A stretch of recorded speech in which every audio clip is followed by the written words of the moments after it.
A black woman boards a plane like any other passenger, holding a valid ticket and a calm smile, but when the flight crew sees her, everything changes. She's denied basic service, humiliated mid-flight, and threatened with removal, until a shocking truth emerges.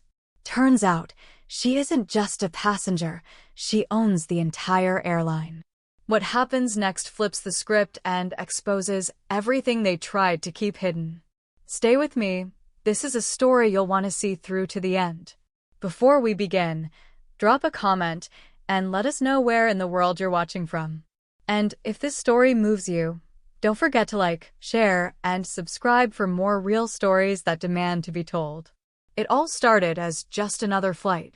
It began, as most things do, in silence. Not the peaceful kind of silence, no, not that. This was the hush of observation, of people watching but pretending not to watch, the kind of silence that wraps itself around a black woman walking through an airport terminal, ticket in hand, confidence in step, but suspicion trailing behind her like smoke from a smoldering fire. Her name was Harriet Langston, and she had learned long ago that dignity was not something the world handed to women like her. It was something you built with your bare hands and protected with your blood. She wore a plain black dress and a blazer pressed so sharp it could cut through glass. No jewelry, no distractions. The kind of outfit meant to whisper, "I belong," while knowing the world would always try to shout otherwise. She moved through Hartsfield-Jackson Atlanta International, not as a queen demanding to be seen, but as a woman who had already seen too much. She watched the rhythm of the place, white businessmen on phones, TSA agents barely concealing their weariness, toddlers crying over lost stuffed animals. She had always believed that airports were the truest mirrors of America. Everyone is forced into the same fluorescent purgatory, waiting to be processed, judged, scanned, and permitted to pass. At Gate A6, she sat quietly, her boarding pass neatly folded, her ID tucked into the inside of her tote bag. No one knew, no one could guess, that she was the majority owner of the very airline she was about to fly. That, too, was by design. She had learned early on that power is most effective when it moves unseen. But today was not about power. Today was about truth. And the truth often starts with something small. It came in the form of a voice. "You in the right group, ma'am?" The voice belonged to a woman named Brenda Kay, a flight attendant with eyes too sharp and a smile too tight. She was blonde, brisk, and businesslike. And the ma'am that escaped her lips carried not respect but challenge. Harriet looked up, her expression polite. "Yes, I'm Group B. Just waiting my turn." Brenda didn't nod. She looked Harriet over. Not at her face, but at her clothes, at her hair, at her skin. "Well," Brenda said, a practiced smile snapping onto her face like a mask, just making sure. It would have seemed small to most people. But anyone over 65, anyone black and American, knows it wasn't small at all.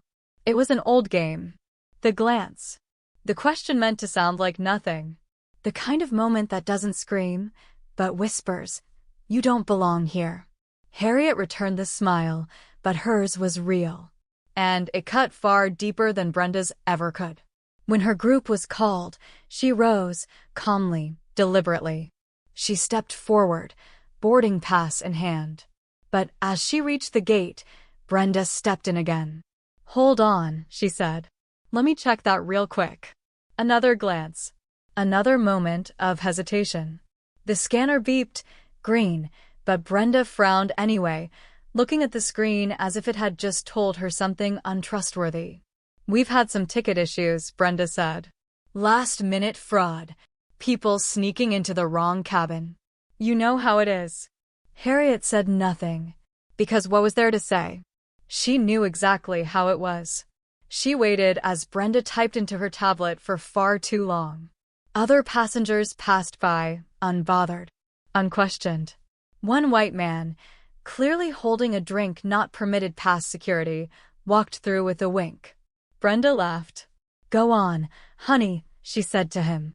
But to Harriet? Suspicion. Delay. Justification masked as policy. Finally, Brenda handed the boarding pass back. "You're fine," she said. Harriet didn't thank her. She walked onto the jet bridge with a slow grace, her heart not pounding but steady. She knew this was only the beginning. And the thing about beginnings is, they tell you everything about what comes next. For in America, especially for people who look like Harriet Langston, the journey is never just from Atlanta to Los Angeles. It's from suspicion to confrontation, from dignity to its denial and back again. It is the eternal passage from being questioned to being revealed.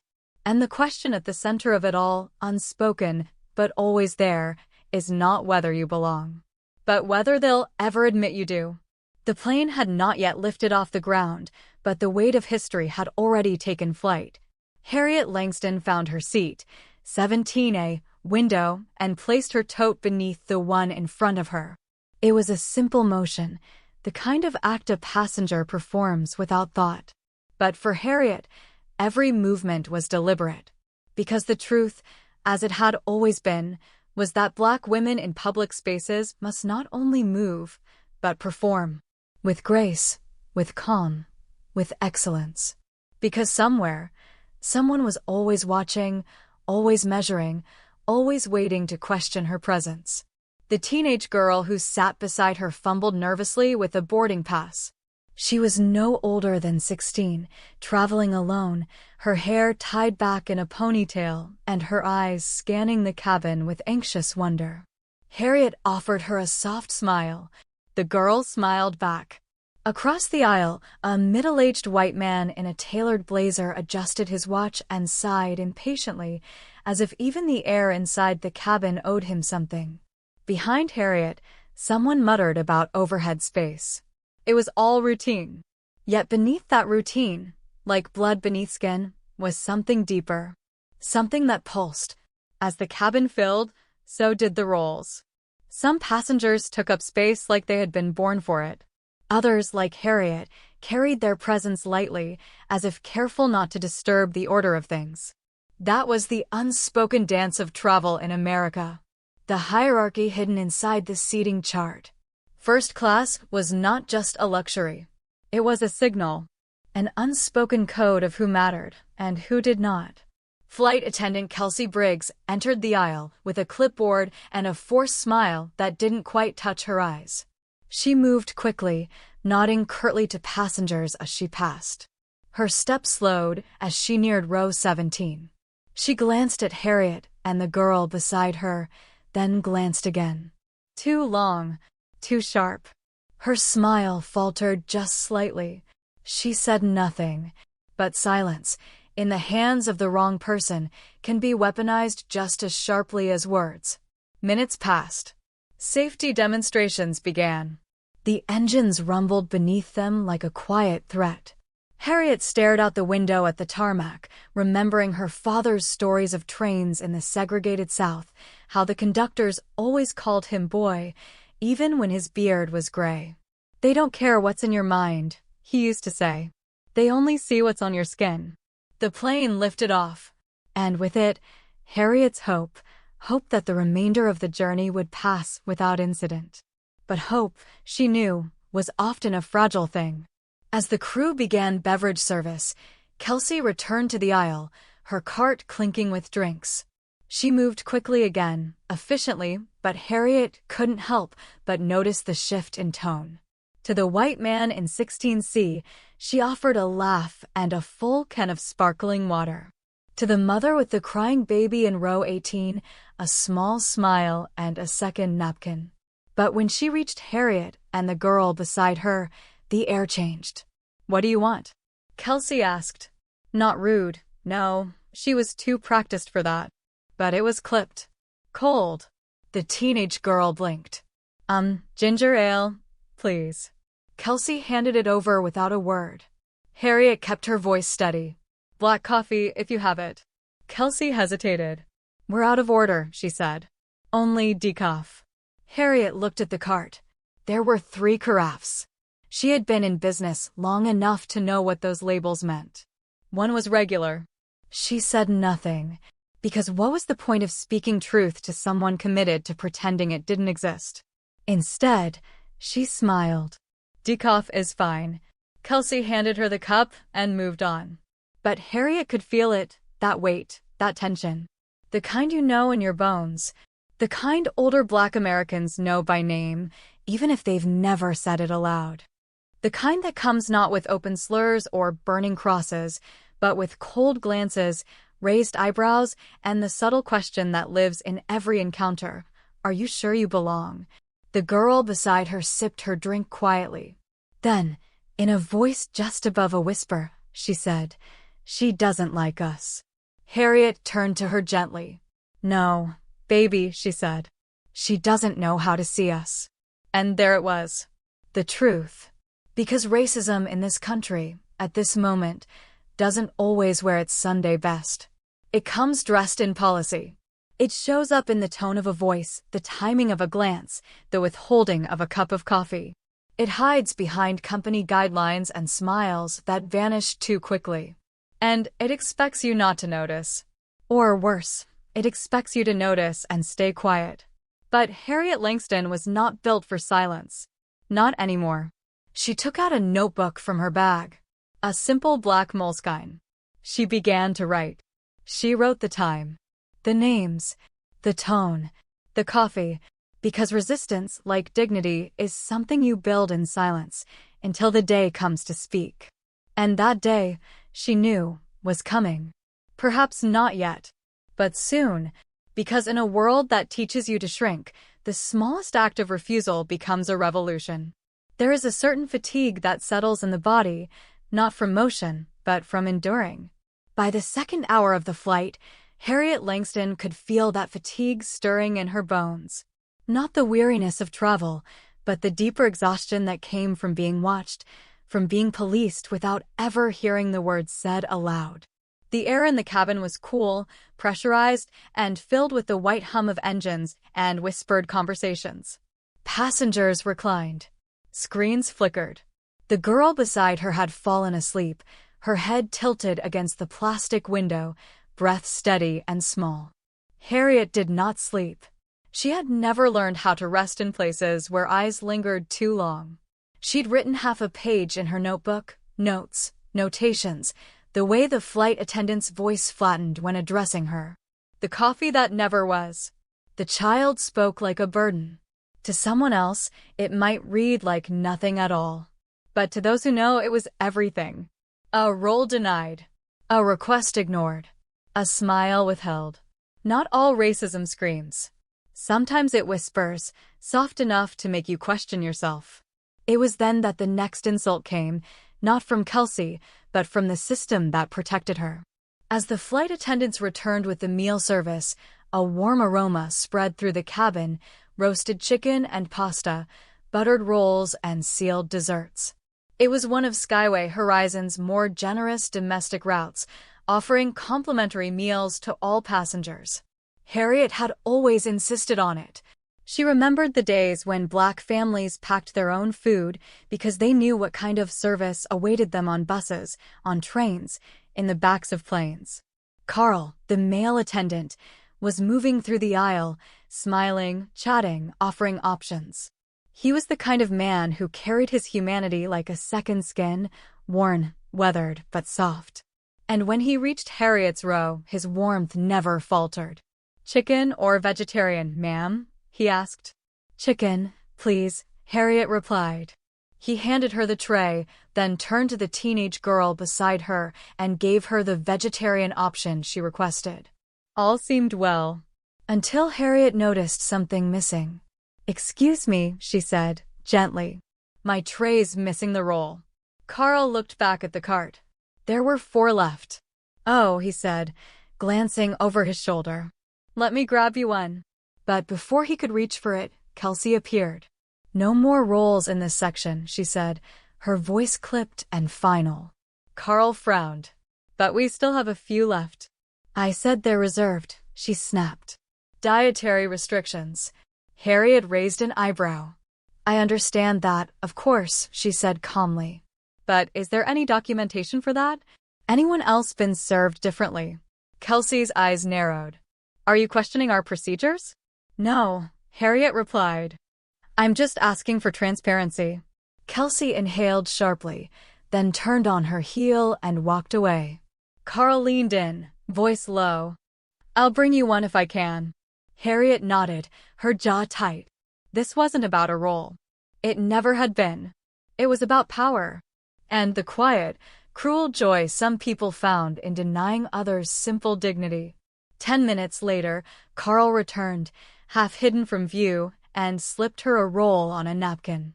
It felt absurd, smuggling bread like contraband. But when Harriet thanked him, he only nodded and said, Some things aren't worth explaining to the wrong people. Harriet broke the roll in half and handed one piece to the girl beside her, who had just woken up. Are you hungry? She whispered. The girl nodded. Thanks. Harriet smiled. We share when others don't. But even as she spoke the words, she felt the burn of the moment pressing deeper into her skin. This was not just Kelsey. It was a sickness, one that hid behind uniforms and procedures, one that told certain passengers that their presence was always conditional. And just when she thought the temperature of the cabin might lower, it rose. A black couple in their late 60s, seated across the aisle, tried to lift a heavy carry-on from the overhead bin. The man strained, his wife supporting from below. Harriet noticed the struggle. So did everyone else. Kelsey walked by. She didn't stop. Didn't offer help. Didn't even look. It wasn't that she hadn't seen them. It was that she had chosen not to. Carl, 2 rows behind, rushed forward. Let me get that for you, sir, he said, easing the bag down with a practiced grip. The older man smiled. Thank you, young brother. Appreciate it. Kelsey, returning from the front, cast them all a sidelong glance. Then turned her gaze away. Harriet scribbled again in her notebook. It was no longer a journal. It was evidence. The meal trays were cleared. The cabin dimmed for rest. But Harriet knew better than to relax. Not yet. This flight had become a theater. And she was no longer just an observer. She was preparing for the final act. The thing about being Black in America isn't that you expect violence every day, it's that you recognize the soft, almost invisible gestures that precede it. It is the narrowing of someone's eyes, the turn of their shoulders, the tightening of their jaws. These are the signs, the overture to something colder. And Harriet Langston, seated in row 17A, had learned long ago how to read them. It was a language unspoken, but well understood. The girl beside her had drifted off again, lulled by exhaustion. Across the aisle, the older Black couple quietly murmured to each other, their hands brushing now and again, studying each other. They reminded Harriet of her parents, of train rides where they sat in the colored section and smiled through clenched teeth because what else was there to do? She had not expected to relive those moments at 38, especially not aboard an airline she had built from scratch. But history has a way of circling back when you pretend it's gone. From the front of the cabin, Kelsey was moving down the aisle again, this time not with a cart, but with a clipboard. Mid-flight check, she called it. Random seat confirmations, according to her. It sounded plausible. Just enough procedure to cover what Harriet suspected was something else. When she reached row 17, Kelsey stopped. She didn't look at the sleeping girl. She looked directly at Harriet. Ma'am, she said sharply, can I see your boarding pass again? Harriet blinked, slow and deliberate. Is there a problem? Kelsey didn't flinch. I need to verify that you're seated in the correct location. We've had issues lately with passengers switching seats mid-flight. A lie, clean and practiced. Delivered like gospel. Harriet didn't move right away. That's interesting, she said calmly. You walked past 6 rows of people. Didn't check a single one. Kelsey's face barely twitched. I need to see your boarding pass. Harriet reached into her blazer pocket, her hand steady, her heart not. She pulled out the pass, unfolded it, and held it forward. 17A, just as printed. Kelsey stared at it. Too long, like she hoped something would change on the paper if she looked hard enough. Carl appeared, out of breath. Everything okay? Kelsey didn't answer him. She handed the boarding pass back. Thank you, ma'am, she said with a strange emphasis on ma'am that did not sound like respect. And then she walked on. Carl lingered. Ma'am, he said, lowering his voice. I'm sorry. Harriet nodded, not looking at him. You don't need to apologize for her. No, he said, I'm apologizing because I should have said something earlier. Harriet looked at him now, really looked.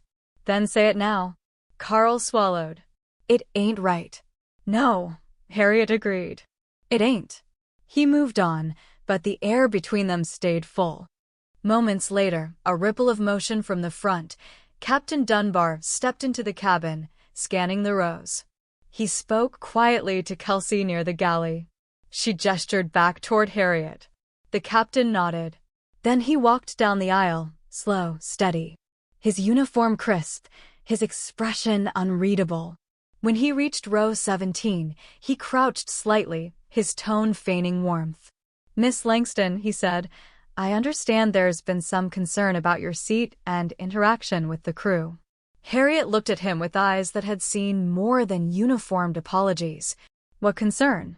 Well, one of our flight attendants claims there was tension. We want to make sure everyone feels safe and comfortable aboard. Harriet leaned back. Are you saying I'm making people uncomfortable? No, the captain said quickly, but not convincingly. Just following protocol.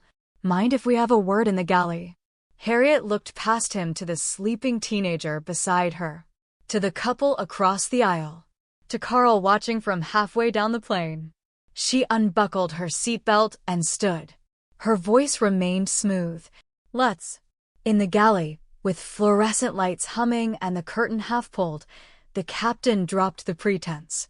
Miss Langston, I don't want to escalate this, but I do need to understand. Harriet raised a hand. Let me stop you right there, Captain. You've already escalated it. Your employee accused me of fraud at the gate. Denied me coffee. Denied me bread. Questioned my boarding pass mid-flight. And now you've asked me to step aside like I'm a threat. You're not investigating a passenger. You're profiling a problem. The captain flushed. That's not my intent. But that's your impact, Harriet cut in. And it's not new. This is how it's always been done. Dressed in civility, hidden in policy. But it's just the same old thing. Behind them, Kelsey peeked in. Is she being removed? No, Harriet answered. But she might be. Kelsey's face twisted. I'm just doing my job. Harriet's voice turned to ice. No, you're doing something else. And I've been documenting it since we boarded. The curtain closed. The captain, hands now clasped behind his back, cleared his throat again. Miss Langston. It's Mrs. Langston, she said. And I suggest you get familiar with that name. Because the next time I hear it, it'll be in a deposition. The man stared at her, suddenly unsure of everything he'd assumed about the black woman in row 17A. Harriet didn't raise her voice. She didn't need to. Because the power of truth, when spoken without fear, is louder than any uniform can silence. And this was just the beginning. The return from the galley to her seat was not a retreat, it was a procession. And though no trumpet announced it, the people saw. They always saw. Harriet Langston, back in 17A, didn't need to explain the exchange. The bowed head of the captain, the rigid spine of Kelsey, the hesitant glance from Carl, these were language enough. The passengers said nothing, but the air had changed. The teenage girl beside her offered a shy smile, wordless solidarity in the shape of eye contact. Harriet nodded. She'd learned to treasure small alliances, especially the silent ones. But the silence would not last. 15 minutes later, just as the beverage carts rolled again, the next test came. And it came, as racism often does, dressed in the clothes of officialdom. Kelsey returned, clipboard in hand. Miss Langston, she began, voice taut as a violin string on the edge of snapping, we've had a report of disruptive behavior. Captain Dunbar has authorized documentation of the incident. It's standard procedure. Harriet didn't flinch. What incident? Kelsey's lips pinched. I believe it's been noted that you questioned a crew member's conduct in a confrontational manner. Across the aisle, the older black gentleman shifted in his seat, suddenly alert. Harriet tilted her head. I asked for coffee. I asked for bread. I responded to your condescension. If that's disruptive, you'll need to redefine the word. Kelsey scribbled something on her clipboard. It's for the report. The girl beside Harriet, no more than 17, couldn't help herself. She didn't do anything wrong. Kelsey turned, eyes hard. This doesn't concern you. Oh, but it does, Harriet murmured, her voice low enough to cut glass. Because when one of us is humiliated in public, it concerns us all. Kelsey said nothing. She scribbled again and moved down the aisle. It should have ended there. But racism doesn't often quit quietly. 15 minutes after that, a white man from the front cabin, broad, red-faced, designer luggage and entitlement written in every thread of his shirt, stumbled back to row 17. I believe you're in my seat, he announced loudly. Harriet looked up, confused. Excuse me. The man brandished a boarding pass. 17A. This one. Harriet frowned. That's not possible. I've been here since boarding. My pass is right here. The man turned to Kelsey, who had trailed after him like a storm cloud. You said there was a mix-up. Kelsey nodded, but wouldn't meet Harriet's eyes. Harriet handed her own pass forward. Feel free to read it again. Kelsey hesitated, reading slowly. It does say 17A. The man's jaw flexed. So what are you saying? That I'm lying. Carl appeared again. Sir, can I see your boarding pass? The man handed it over. Carl checked. It says 17C. The man's face was colored. I was told I'd been upgraded. There's no record of that, Carl said gently. Please take your assigned seat. The man turned on Harriet. You people always play the victim. Harriet didn't move, didn't speak. But the teenager beside her did. She didn't do anything, she said. Why are you mad at her? The man sneered. Stay out of this, girl. Harriet stood then. Not rushed. Not angry. But like something rising that had been heavy too long. Captain Dunbar, she said, loud enough for all to hear, needs to come to row 17. There was a pause. Then motion. 10 minutes later, the captain arrived. The man blustered. Kelsey offered half excuses. Carl stood mute, eyes low. Harriet didn't yell. She didn't accuse. She simply handed the captain both boarding passes and asked, Would you like to tell me how this man believed my seat was his? Or shall I tell you what I think happened? The captain's face reddened. A hush settled across the rows like prayer. We'll resolve this, he said. But it was already too late. Because resolution is not silence. It is not whispering apologies after public disrespect. And it is not ignoring the fact that every step of this mix-up had traveled only in one direction. Later, when they brought her a free drink and a conciliatory snack, Harriet didn't touch either. She sat, hands folded, watching clouds roll past the window. Because this wasn't about bread or boarding passes. It was about how many ways America still tells Black women they do not belong, even when they own the seat, the silence, the sky. By the time the plane pierced the cloud line somewhere above Kansas, the air inside was no longer still. You couldn't see it. You could only feel it, like humidity before a southern storm. The kind of tension that settled not in the chest, but somewhere deeper, in the place Black folks had learned to brace without ever being taught. Harriet Langston sat silent in 17A, but her stillness was not peaceful. It was a memory. It was the weight of knowing what the world does to people like her when they dare to stand still in places they weren't expected to be. Across the aisle, the older Black gentleman, who had been quiet during the earlier commotion, leaned ever so slightly toward her. You all right, sister? He asked in a voice as smooth as worn leather. Harriet turned slowly and nodded. Not yet. But I will be. He nodded back, the way black men of his generation often did, a gesture full of history, pain, survival, and respect. Then came the announcement. Ladies and gentlemen, this is your captain. We'll be experiencing a patch of turbulence shortly. Please return to your seats and fasten your seatbelts. A routine message. But nothing about this flight was routine anymore. Kelsey passed through the aisle, checking belts. She didn't look at Harriet, but that kind of avoidance was itself a gesture of hostility. Some folks harm you, then hope eye contact won't hold them accountable. A few rows behind, the white man who had tried to take Harriet's seat was now snoring with his head against the window. Oblivious. Untouched. It was always the same. Those who wielded the offense rarely carried the shame. And then it happened again. A ripple. Small. Easy to miss if you weren't trained to notice. The teen girl beside Harriet pressed her button, motioning for assistance. Her tray table had jammed. Not a crisis. Just the sort of request that makes an airline feel human. But no one came. The call light blinked and blinked. Long enough to draw attention. Long enough to humiliate. 2 aisles over, a man in a tie raised his hand for a drink refill and received it in seconds. Harriet leaned over, pressing the button again. Still nothing. And so she stood. Not out of anger, but necessity. She walked to the back of the cabin, where Kelsey and Carl were speaking in hushed tones. The moment they saw her, Carl straightened. "Can I help you, ma'am?" he asked, clearly nervous.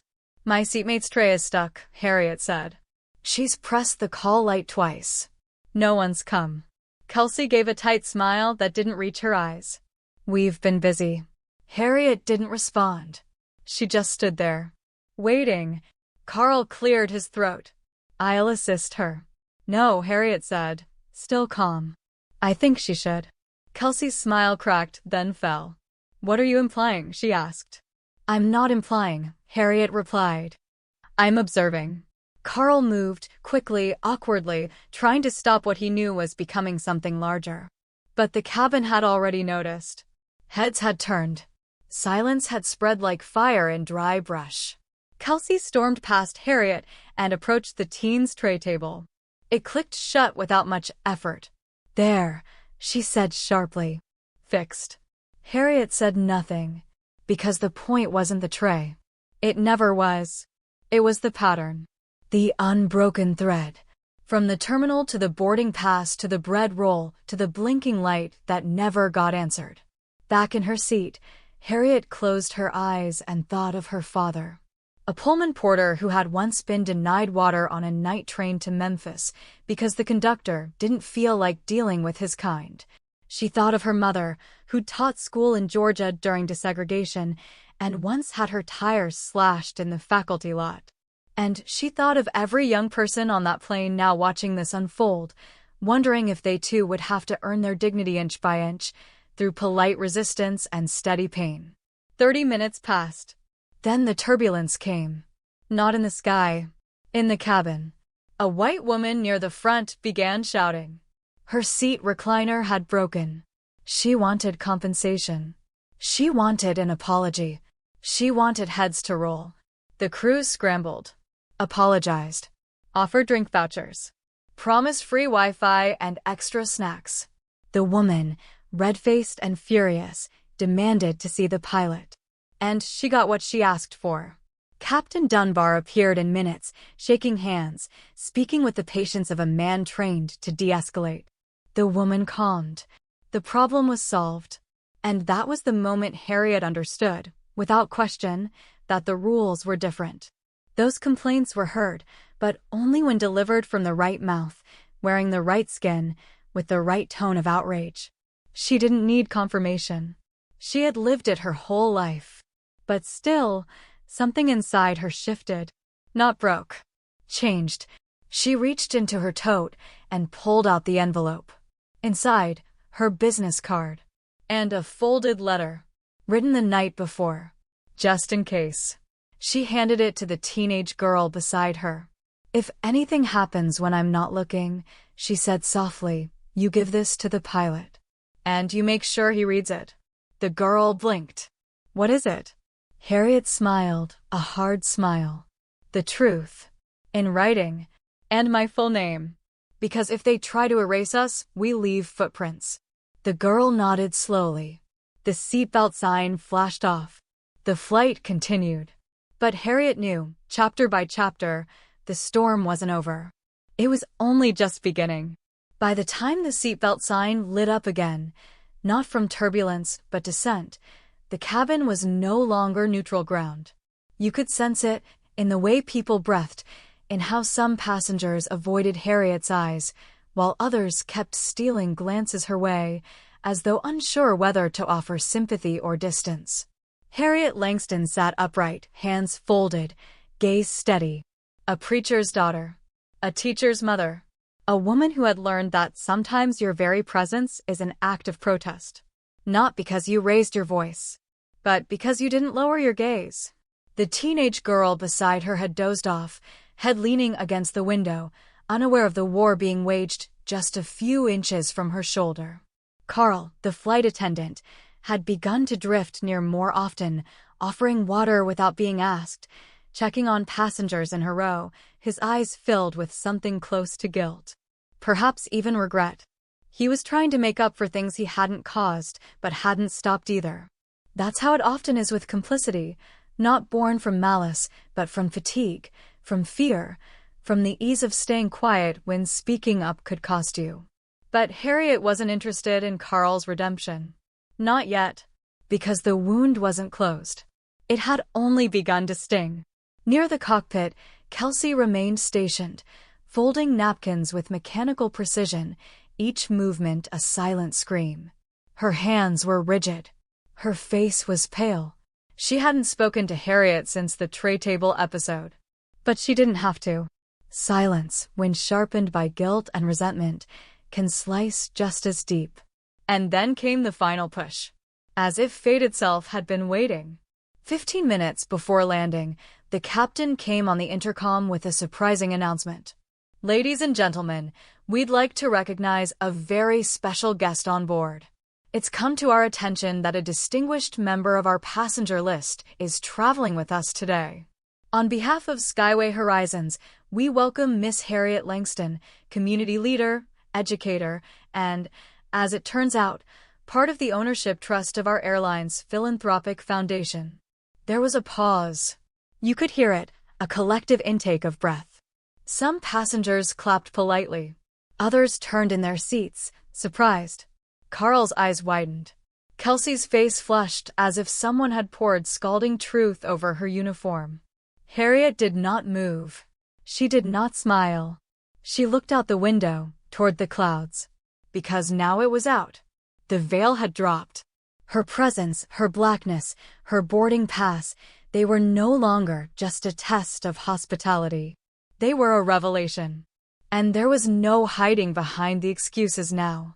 A white man 3 rows ahead leaned back to speak to his wife. She's the owner? The woman shrugged, eyes flicking toward Harriet. I thought she was just another, you know. Yes, we know. They always know. Because that's the unspoken grammar of American race relations. You're assumed to be less until you are proven more. And even then, they're not sure how to treat you. Not because of who you are, but because of what they're afraid you might mean. Moments later, Captain Dunbar emerged from the cockpit, walking down the aisle. He stopped at 17A, bent slightly at the waist.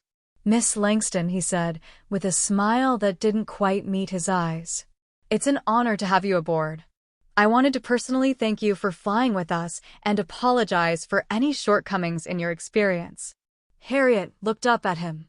You know, Captain, she said, her voice soft but iron beneath the silk, I didn't come here to be recognized. I came to be respected. There's a difference. The captain blinked, unsure whether to nod or retreat.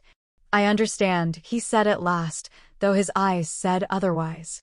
We hope you'll fly with us again. Harriet did not answer.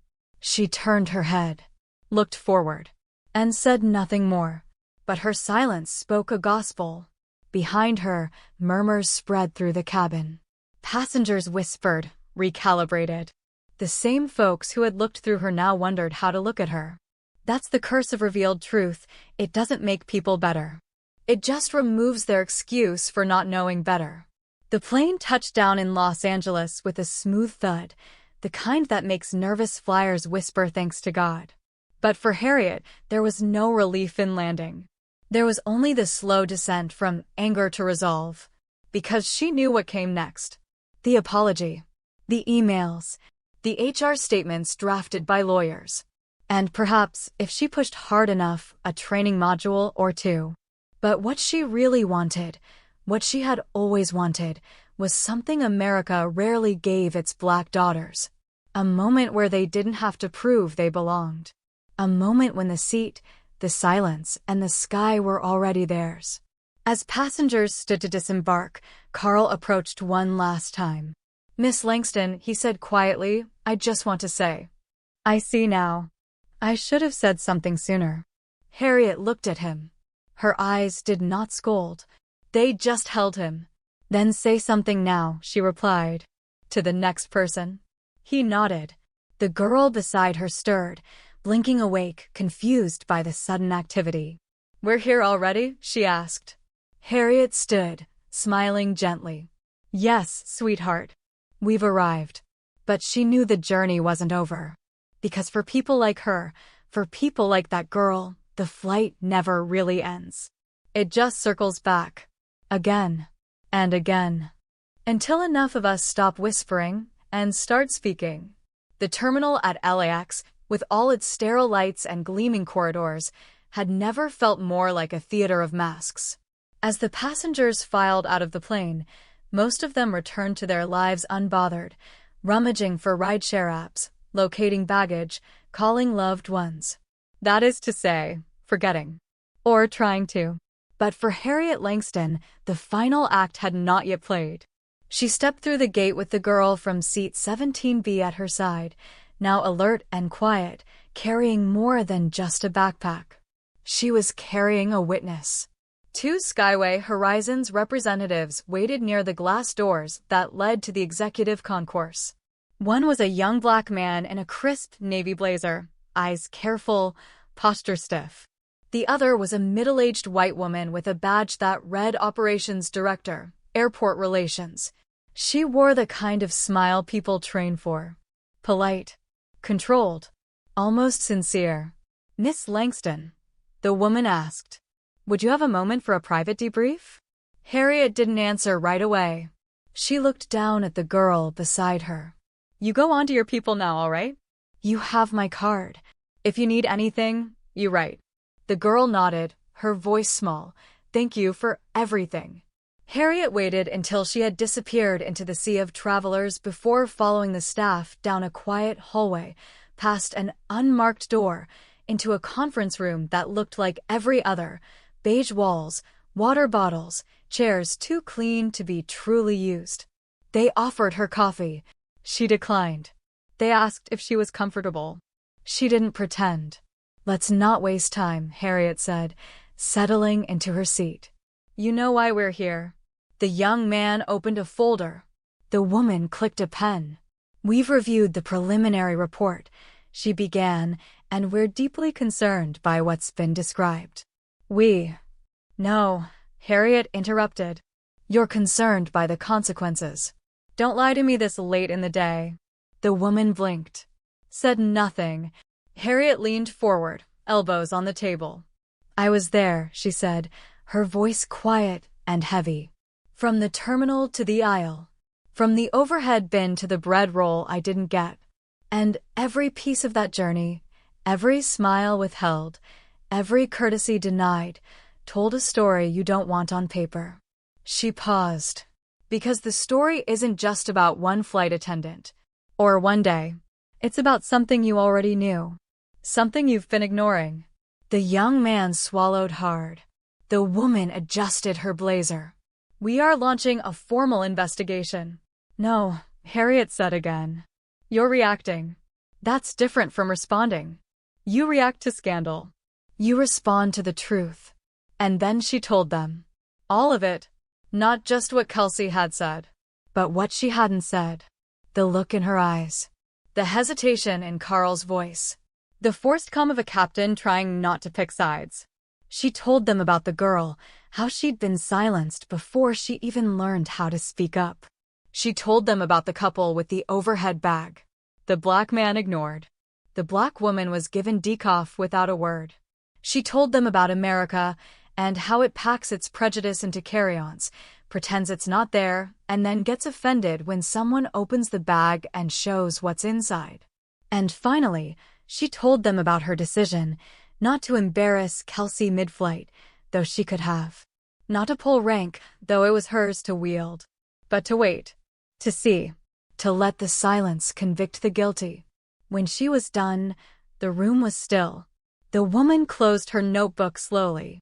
"We will be making some changes," she said, voice hushed. "Starting with staff review and mandatory training." "Training doesn't fix belief," Harriet replied. "It just gives it better language to hide behind." The woman nodded, reluctantly. "We'll also begin auditing our in-flight practices, gate interactions, service quality metrics." Harriet stood. "That's a beginning. But don't call it justice." Justice would have meant that girl never had to cry. That I never had to record what I already lived. That your people didn't flinch when they learned who I was, but cared when they didn't know. She reached into her tote and pulled out a slim folder. "This is a formal report.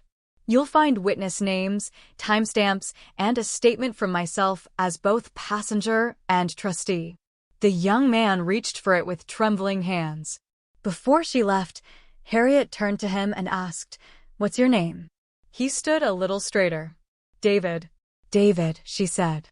"You're going to stay in this system long enough to change it, or be changed by it. I hope to God it's the first." She walked to the door, then turned back one last time. "Tell Kelsey she owes that girl an apology. Not because I said so, but because she finally understands why she must." And with that, she left the room. No applause. No cameras. Just the sound of her shoes against the tile. And the sound of reckoning begins to echo. Because, my dear listener, especially you, who have watched America through both black and white televisions and blood-soaked headlines, this is not a story about an airline. It is a story about a nation where black dignity is still treated as a privilege instead of a right. Where you can be brilliant and still be doubted. Where you can be the owner and still be asked to prove it. But the tides are shifting. And women like Harriet Langston are not the wave. They're the storm. And they're not asking for a seat. They're reminding you, the seat was always theirs.